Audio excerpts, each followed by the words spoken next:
What is going on, everyone? We are here with another episode of the Spotlight series hosted by yours truly, ACK. Y'all know the drill at this point is we got a new artist on here every week.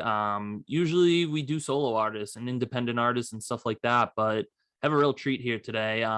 Super talented band.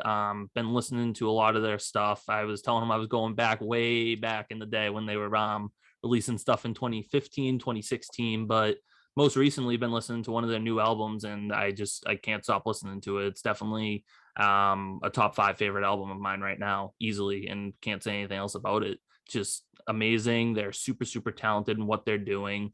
And I have Nevertel here today. Boys, what's going on? How are you? Dude, what's going on, man? What an intro. Thank you so much. What's up, dude? Yeah, thank you so much for that intro, man. Nah, of course. I mean, it's an honor, yeah. Yeah. Nah, absolutely. I mean, it's the truth. I found you guys recently on TikTok, hadn't heard you guys before, and Let's now go. yeah, exactly. So then I went on Instagram, and then I head over to Spotify and stuff, and then I started deep diving into everything because that's usually what I'll end up doing, and reached out to you guys, started emailing back and forth, and like I said, listening to that new album, Everything in My Mind is just so unreal. Like I could sit there and jam to every single song, no issue at all.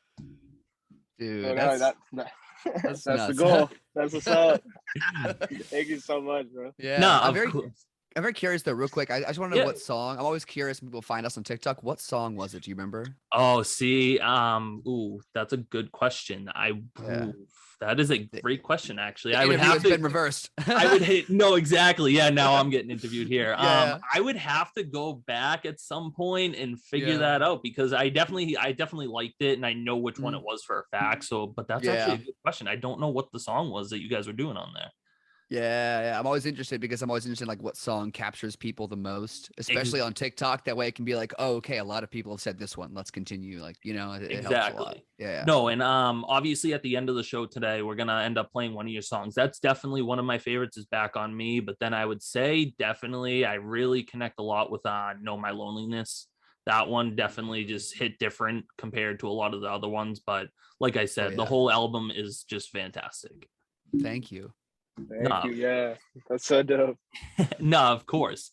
So kind of hopping into the first question here is always the basic of basics. Is where did the journey start for you guys? So obviously, like I said, I know you guys kind of got together in 2014 and then released your first single in 2015, and then the first album was 2016. But kind of just going a little more in depth and behind the scenes, how did everything like come about for you guys? Hell yeah. Yeah, we've told this story a lot, but I mean, it's pretty cool because we started off digitally, that's why kind of going to, when 2020 happened, the pandemic and all that, when we were working digitally, it came easy to us. But it all started basically, we were in bands before in high school, we were just in and out of bands together. And I, everybody kind of separated, went to college or, I got married and I actually ended up moving from Florida. I moved up north to Boston. And, as I was up there, I kind of just, I don't know, just started like kind of not wanting to do music anymore. I don't know, no reason, just like, I don't know. I kind of gave it my shot and I was done. Yeah.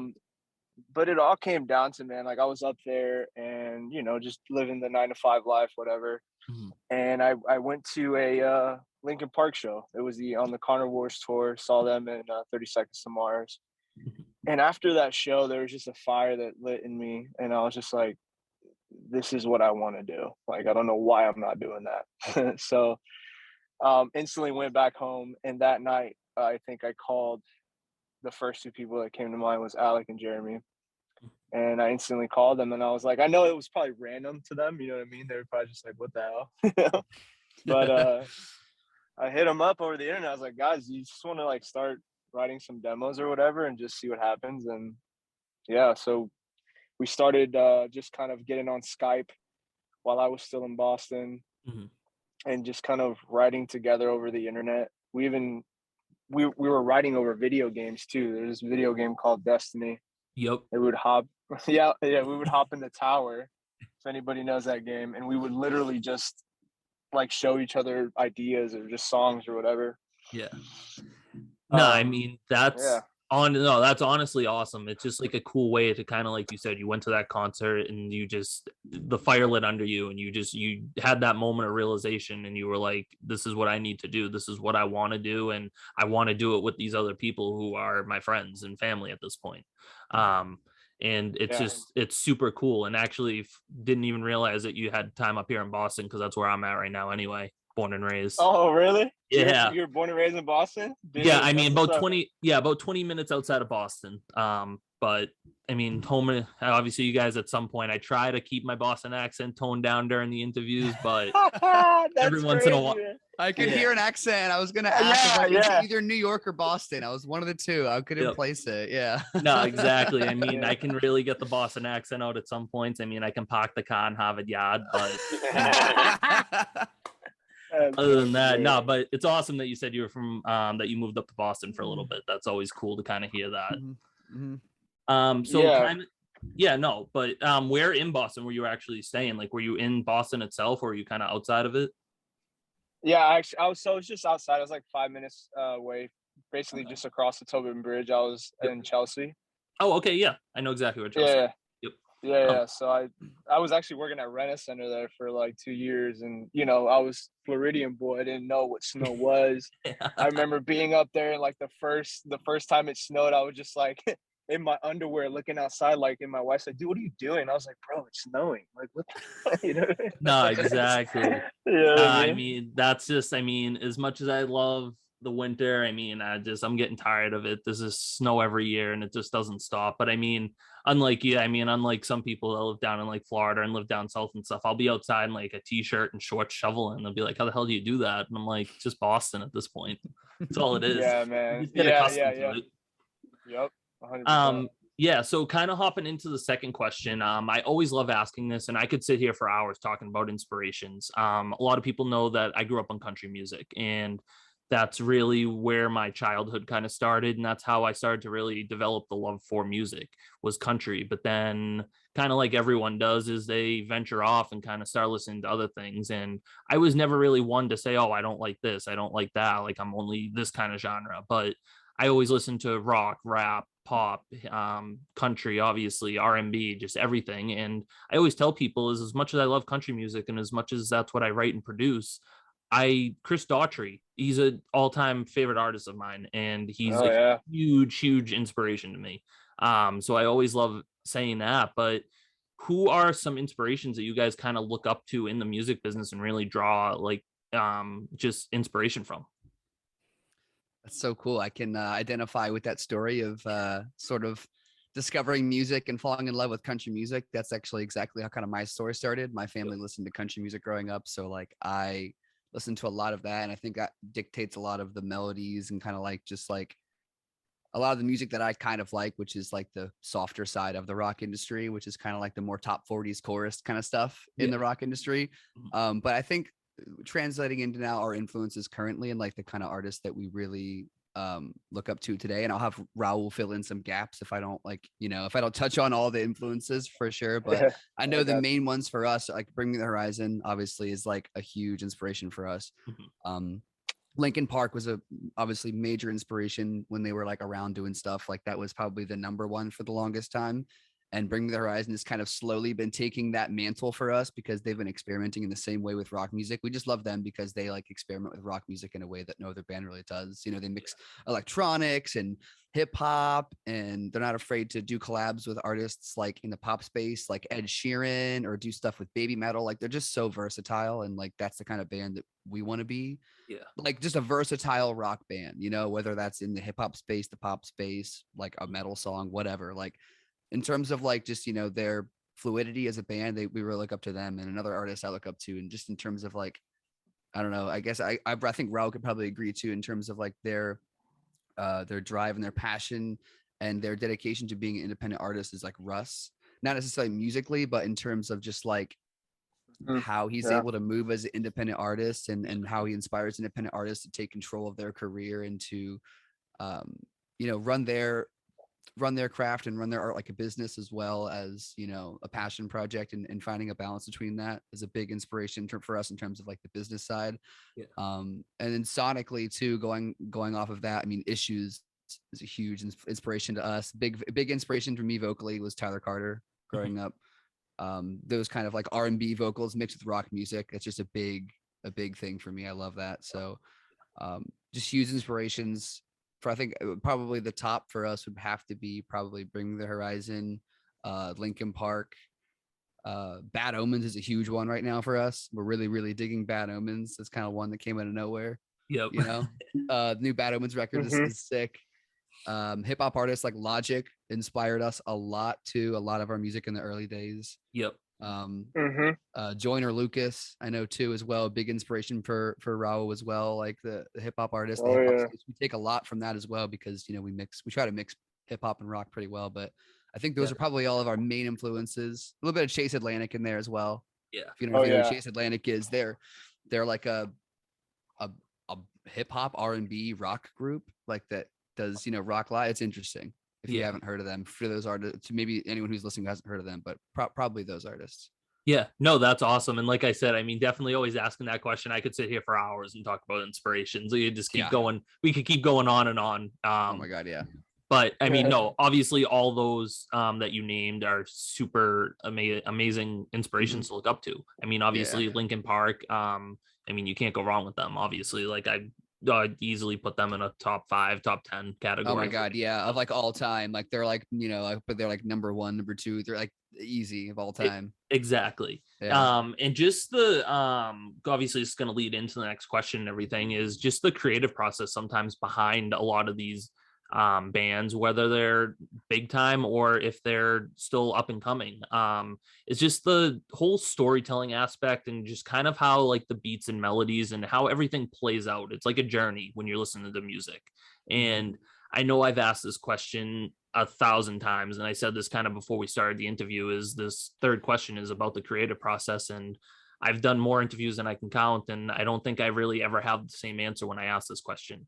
But I always have to shout out Garrett Walker, who was on the show, country artist, and he said it perfectly, and it sets up the question perfectly, is the creative process is like a puzzle, whether you have 500 or 1,000 pieces. And I always say this, how people do 1,000-piece puzzles, I couldn't tell you, but it's just you have all these pieces scattered around and you're trying to figure out what piece fits where, and then eventually you start working on the border, you start working on the middle, you figure out where some of these pieces go, and by the end you put this whole thing together.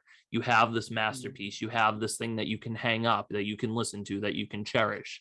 So I always love using that analogy because he said it perfectly when he answered that question. So obviously the question is what is the creative process like when it comes to writing a song for you guys, because you have so many amazing songs out and stuff like that. So how does everything come about for you? Wow, dude, you put that crazy. That was what that one artist said about putting the, it's like kind of putting puzzle pieces together, right? I could say it's the same way for us. I mean, we're definitely more, I think we work more like a hip hop production style group, you know what I mean? I don't know, because like we generally, in our creative process, we generally start with an instrumental. I mean, it varies. Like there's times also that it has started with maybe a guitar and a vocal, you know what I mean? Like Love Me Back, our song off of Deep Down, Jeremy literally just sang in his room and sang a chorus and sang the chorus with just a guitar and sent that to me, and the song grew from there. But our creative process really just starts off with a beat, and then we're very like, we go off of vibe a lot, you know what I mean? So we'll hop on the mic and we'll just we call it blah blah blahs, you know what I mean? We'll just like sing some blah blah blahs on it, Yep. Just to get that melody and that vibe in there to see where we want to take the song.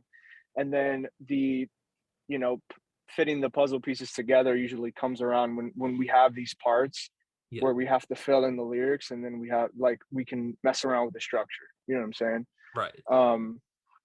But yeah, most of our stuff is I'd say that's more of like a hip hop style production or pop production style of writing. But it does vary.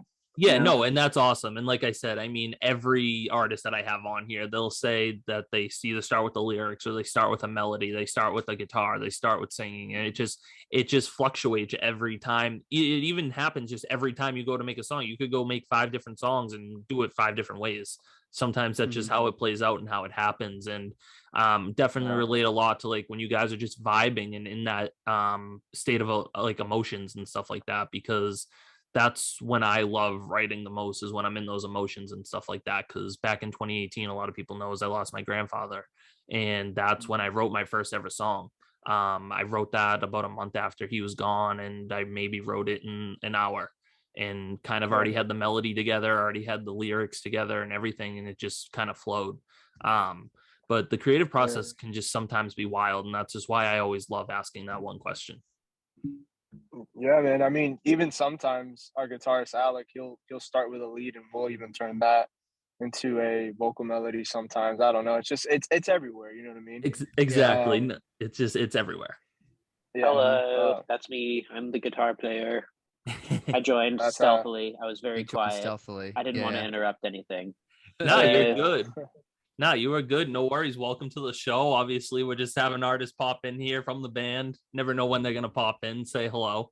But yeah, no, it's awesome. And kind of getting into the fourth question, because I hate rushing through the questions, but I also just love getting to this question. And obviously you guys are gonna kill me once I tell you this question, because I was telling you a little bit beforehand, there's so many artists out there and bands and just independent artists or big time artists, and they're just trying to make names for themselves. They're trying to gain more exposure, and they're trying to connect more with fans. And I mean, obviously, like I said, I found you guys on TikTok, and I do a lot of research on like Instagram and YouTube and just Spotify and stuff like that. But at the end of the day, what makes you compared to all these other artists out there? What can we take away from your music that we can't find in anyone else's music? That's a really good question. That's a really good question. I've had some time to think about it, and I think the answer that it really comes down to is just how involved we are with everything in the creative process. I mean, you truly get who we are as people through a lot of the art, because we are responsible for a lot of it. Like being independent artists, like we shoot and edit our own videos, we design on all of our own merch, we'll like create a lot of times the album artwork for our stuff, we write the songs, the production, we mix ourselves, we master, like we literally, like sometimes, especially for Everything in My Mind, we see the creative process from conceptualizing the song to putting out the song, fully done artwork, music videos, like everything, all ourselves. So it's like, you know, there's really not a lot of hands in Nevertel's sound. And I think what we try to do is we try to like separate ourselves sonically in the rock space by just doing whatever we feel isn't currently being done. Right. You know, and I feel like something that we love a lot about something we loved a lot about Linkin Park was their mixture of rock and rap. And I feel like that style has been sort of really fleshed out. Linkin Park's style of rock and rap, that sort of like, you know, early 2000s rap mixed with like, you know, that style of hard rock and like almost like new metal style, right? And I think as a band, the thing we tried to do early on to separate ourselves from everybody else that was doing it was like, what would that sound like today? With today's hip hop, with today's rock, like we already know what that could sound like, you know, what it sounded like back in the day. And there are a lot of bands that see success with that similar formula. And I think something we always try to do to separate ourselves to make us different than any other band that's rock and rap that is in that same space is, how do we make it modern? How do we take two things that shouldn't work?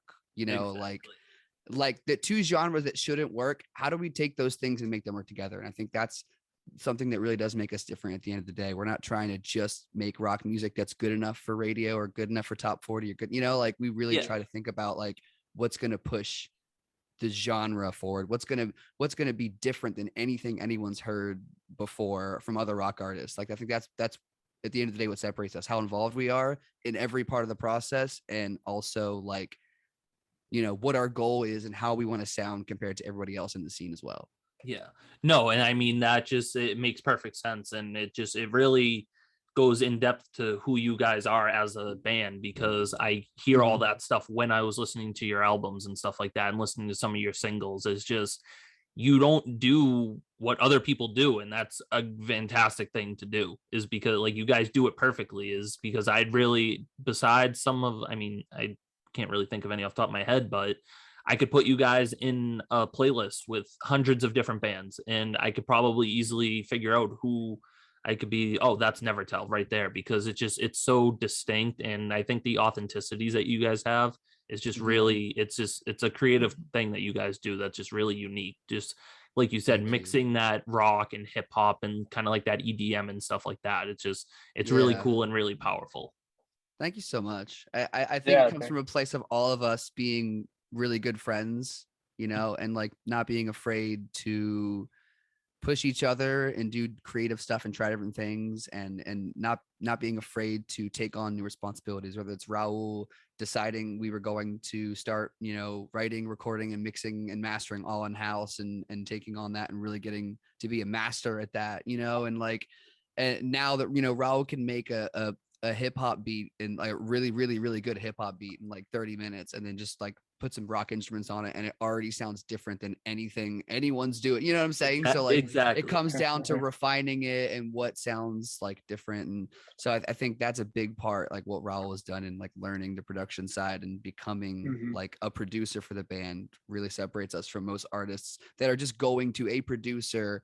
Exactly. Hey, I like this song on the radio right now. I'm going to go to that producer and get a song that sounds like that. Like that's, I think, what we try to avoid doing and do a lot in house, so that there is that stamp of authenticity of like, you know, Raul and Jeremy and Alec, you know, and Josh did this because of how it sounds. Exactly.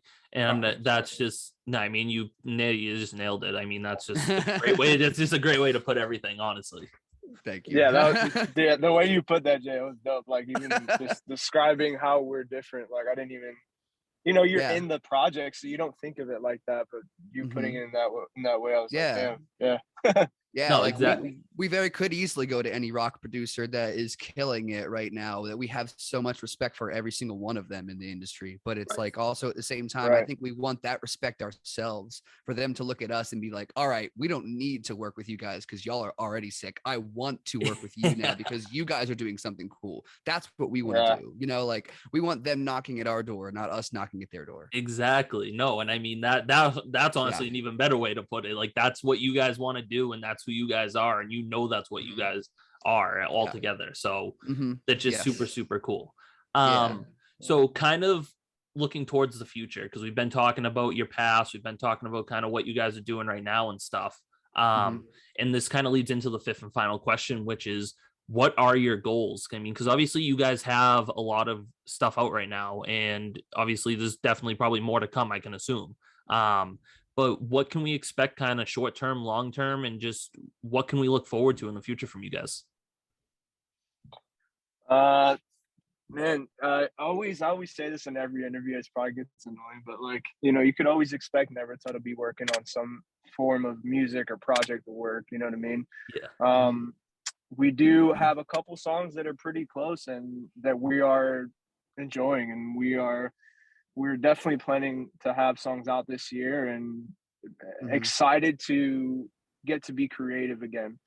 I know this isn't a part of the question, but I mean, just we just recently got management, and it has allowed us to now kind of be more of the artists again. You know what I mean? It felt like, I felt like we were more so of the business and doing everything, and I have no problem with that. There's stages of that are definitely fun for us. But sometimes you lose sight. You know what I mean? And bring in Jesse, and he's been great, and you know, he's allowed us to really, I mean, he's taking stuff that we really could do, but he's going to do better because that's what he's focusing on. And now we're able to kind of focus on the creative process, and that's what I'm looking forward to this year. It's just us really being artists again and creating, and not thinking about you know, the business barriers there are, you know what I'm saying? Trying to like, you know, figure out profit margins for merch, and you know, which shirt would give us the highest profit margin, which company, you know, all these things that bands need to do to make money and to profit and do all this stuff, like, you know, going in and with over the business side with a fine-tooth comb and making sure that we're like profiting the way we should. It's just something we couldn't do on our own that Jesse's been doing for us. It's been helping a lot, you know. No, it's like yeah. Ralph said, he's been a massive help. No, and that's awesome. Yeah. I mean, because that, and like, I mean, I know how he said that doesn't really fit into the question, but I mean, honestly, it really does, because obviously, kind of looking towards your future and stuff. Obviously, you guys were worrying about the business aspect and all of that stuff, but now you can kind of take off of that and kind of short term, at least, like focus on the artist side of things and just focus on the music instead of worrying about the business, because Jesse's been fantastic, like you said. And then obviously talking about the merch and stuff, because I always do my research, like I said, and I definitely have to comp some merch at some point. I was checking out a couple of t-shirts and stuff like that. Maybe I said I have more hats than I know what to do with in here, but I'll end up buying a hat or something, show my support and love for you guys. Thank you. That's Dude, Raul. Raul designs all of our merch. He's a killer graphic artist. All right. No, there you go. Yeah, No, that's why I've been recently kind of working on my merch and stuff like that. So I'm definitely developing it a little bit more and figuring out kind of what fits like what and what's going to sell the most, kind of like you guys were talking about. Yeah, for sure. And like that's definitely a big, and I think we needed to know how to do everything ourselves. So I don't want to like put like this bad thing on like doing the business aspect of the band. I think it's really good, and I think it's really beneficial for an up and coming artist to definitely go through that stress and that struggle, because I wouldn't suggest having a manager just running all your stuff and you don't know what the hell's happening or how it works, because I definitely think it's beneficial that you know these things and you know the hard work that goes into stuff, and that way you can contribute to the products. Right. No, exactly. And I mean, that's kind of what I'm doing as a songwriter and producer myself, is just I'm doing everything on my own, and I'm scheduling all the interviews. I'm kind of doing that business aspect. I'm still like selling all the merch and stuff like that. So I'm doing everything as a one-man band right now. But it's just, yeah, I mean, but it's definitely a great experience. And I can say that, I mean, for the short time that I've been doing all this stuff on my own, but it's a grind and it's a struggle sometimes, but just to have that, and then eventually maybe some years down the road, I can have myself a manager and kind of ease up on that and focus more on the music and stuff like that, like you guys said. Yeah, man, that's the goal for all of us, man. We're just trying to be artists, you know what I mean? And really just get creative and have fun. Because you can easily lose sight of the fun, you know. Exactly. And that's scary when this is your passion. You know what I'm saying? Yeah. No, exactly. And kind of speaking about fun, that leads into the fun part of the interview. And it's always my favorite part of the interview, even though it is kind of getting near the end, is hearing a song from you guys. That's always my favorite part, whether we play something or the people do live performances. And there's not enough I can say about this song that I could just, if I could sit here for hours putting it on repeat while we just record, like I would, just so people can listen to it over and over and over. But obviously I don't want to make a 82-hour episode of the Spotlight series. But I mean, it's just, this song is just so cool. And it really just, like I said earlier, it really shows the whole dynamic that you guys have, the rock, the hip hop, the EDM. It just, that song just brings everything together in light, and just, I think it's a great song to showcase. And obviously that's why we're going to put it on here. And kind of before I play a little bit of it, I know this is on the album of Everything in My Mind, but how did this one song kind of come about for you guys? Ooh, Raul, you can start that one, because you started the instrumental and then sent it to me. Yeah. I heard a song. I can't remember exactly what the song name was, but it was by this EDM artist called RL Grimes, and I just heard the whole format tuning of the vocal like shifting, and I was just like, oh man, I want to make something like that. Yeah. And I went home and I started making this hip hop beat, bro. And like the crazy thing with Back on Me is that Back on Me was one of the fastest songs we've ever written, I believe. Like it just literally happened in 2 days. So it literally started with me making a beat, and then I think I had like the idea for the chorus a little bit, but then I sent it to you had Jeremy. Why You Turned Your Back on Me with some mumbles. But he had Back on Me like figured out, and then when I heard that, it was like game over. Jeremy went off, and then Jeremy got it, and then he did his thing, and like I think I got it back in like 2 hours. He's like, here, yo, bro, here, and like it was literally just done, and then it was just fun from there. And then that whole ending was just like random, and I don't know, but that song was like one of the fastest songs we've ever written. Yeah. And there was one of the only songs with no revisions, really. Like there was no revisions of anything. It was like we cut out one section of the song, I think, and then that was it. And then Back on Me was basically done. Like there was no revisions. It was basically like an open and shut case. Yeah. Yeah. No, but that's awesome though. I mean, because songs like that, and I can relate a lot to that as being a songwriter and producer myself, working on some of my music and stuff like that, is just the songs that just come like within like 2 days, like just like that, is just some of those are like the real big hits. Because then sometimes you sit on a song for a while and you're like, okay, well, maybe we can do this different. Maybe we can kind of tweak this a little bit. And then you sit on it and kind of play around with it and get in your head a little bit. But songs that just you write down and then you make the beat and stuff like that just come real quick. And you're like, you know what? This is good the way it is. And I think this is going to be successful. And like I said, I mean, it's definitely one of my favorites off the album. And it's a fantastic song. Thank We you. like to say that perfection can be the enemy of progress in our group. Right. Yeah. Yeah. That's why that song was so fun. Just, you know, we really didn't overthink it as much, you know, we just had fun with it. Yeah. And that's why I feel like it's collectively our favorite song, one of our favorite songs off of that record, because it's just how fun it is. No, awesome. And I mean, kind of without further ado, I'm going to play a little bit of it. No, people always yell at me. I'm going to play probably about like half of it, as long as that's all right with you guys, just because I want people to go actually listen to the full song. And I want you guys to get some streams and stuff like that. I mean, obviously looking at the streams right here, you guys don't need any. I mean, you could always use more, but I mean, it's always looking for that number's looking pretty good if you ask me for right now. So, I mean, but yeah, I mean, just like I said, I'll play a little bit of it. We can take a listen. And like I said, people definitely need to go check out Nevertel. They're super, super talented. And we're about to play one of their songs off their album, Everything in My Mind. And the song is Back on Me.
So that's a little bit of Back on Me. And I mean, just like I said, there's not enough things that I can say about that. I could sit here for hours talking about that song.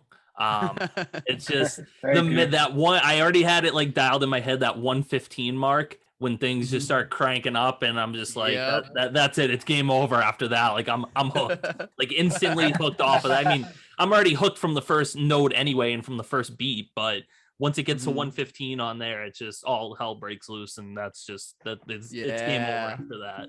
I love the song builds, like, you know, it kind of builds up to that like chorus, and kind of after that it just doesn't let you go, and that's exactly like you're just like you're literally like you're chained to it. Like the chains are getting put on, and then when it gets to that 115 mark, those chains are locked in, and you're not going anywhere for the rest of the song. And then especially off that album too, if you have the album on shuffle, then you're locked in for the whole ride at that point. No getting off. It's honestly, it's like a roller coaster, honestly, at that point. When you start thinking about it, you're not getting off the ride until it's over.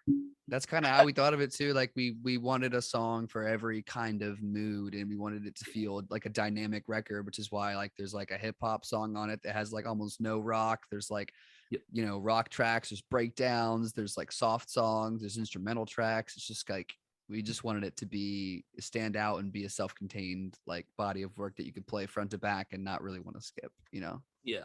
No, exactly. So obviously for people that just heard that song, that's Back on Me by Nevertel. That's your latest album, correct? Yeah. Yeah. So that's Latest full length. Yeah. no, perfect. So that's the latest album is Everything in My Mind, and that's Back on Me. Obviously, like I said, a couple other ones that I love on that album for people that want to check it out is Dark Cloud and Know My Loneliness. Definitely a couple more of my favorites on there that I was jamming out to. So y'all definitely need to go check them out. Obviously, all platforms like Spotify, Apple Music, all that fun stuff. And then where can we kind of find you guys on social medias? What are your handles and stuff? TikTok, Instagram, and all that. You could find us on Instagram at Nevertel. It's Nevertel Official, right? It should be Nevertel Official everywhere except Twitter because official wouldn't fit in the title. It's too long. So it's Nevertel US. Nevertel US on Twitter. Everywhere else is Nevertel Official. Go follow us on TikTok. We post a ton on TikTok. We have a lot more content posted on TikTok than anywhere else. So like sometimes we post song snippets if we like songs, you know, like, or we were trying to test songs out, see if fans dig new material. So definitely follow us on TikTok. We stream on Twitch quite often too, once or twice, like once every like week or two at least minimum. So, and that's just Nevertel. You can just search Nevertel on Twitch as well. If you use social media, if you use a social media account, we are 100% on there. You just search Nevertel. We will be like the first suggestion when you search us too. So no, and I mean, yeah, we will. Yeah, no, that's perfect. I mean, plain and simple. Obviously Nevertel is never, and then I know because I'm an idiot sometimes and don't know how to spell myself, but just TEL, not TELL. Because I always thought say all one word, one L, all one word, one L, Nevertel. No, exactly. Like I said, people, you definitely have to go check them out. They are a fantastic band. And I mean, like I said, once you get hooked on one song, you're in it for the whole ride. And like I said to you guys earlier, kind of when we started the show, is I'm a huge fan now. And I mean, just recently finding you guys, and now I will say this is I'm gonna be a fan for life until you guys stop making music, whenever that may be. But I'm on the ride with you guys, and I can't wait. No, of course, I can't wait for more music to come from you guys, and I'm on the journey with you. Thank you, Andrew. Thank you so much for having us on the pod. We really appreciate any exposure and just being able to chat with other musicians. And yeah, this was really dope. Thank you so much. Yeah, no, absolutely. I appreciate you guys just taking time out of your day to kind of do this. I know sometimes work can be busy, music can be busy and stuff like that. So I just appreciate any artist that comes on the show just to take time out of their day and talk about their story through music. I had a blast talking with you guys today. Hey, man, thank you so much. Sorry I was late. No worries at all. We always love people hopping in and talking whenever. So yeah, that kind of concludes another episode of the Spotlight series, hosted by yours truly, ACK. Y'all know the drill at this point is every Sunday, 1 p.m. Eastern, we have a new artist, new band. You never know who's going to be on here. And y'all stay tuned for next week. And thanks for tuning in tonight.